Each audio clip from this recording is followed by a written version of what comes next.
Cement বোঝাই লরিতে করে পাচারের পথে বিপুল পরিমাণে বিদেশি মদ উদ্ধার কালাইনে। পাচারকারী চালক ও সহচালককে 1,20,000 টাকার বিনিময়ে ছাড়াতে এসে পুলিশের জালে মাস্টারমাইন্ড বদরপুরের শিহাবুদ্দিন। গোপন সূত্রের খবরের ভিত্তিতে শুক্রবার সন্ধ্যায় এক অভিযানে নেমে বিপুল পরিমাণে বিদেশি মদ উদ্ধার করল কালাইন পুলিশ।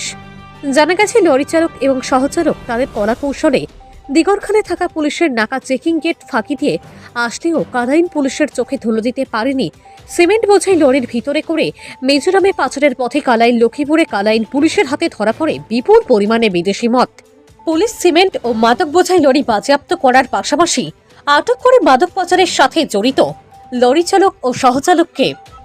বাজেয়াপ্ত লরি ও আটক হওয়া চালক এবং সহচালককে পুলিশের হাত থেকে 1,20,000 টাকার বিনিময়ে ছাড়াতে এসে কালাইন পুলিশের হাতে ধরা পড়ে যায় মূল মাস্টারমাইন্ড বদরপুর থানাধীন দত্তপুর এলাকার শিহাবুদ্দিন।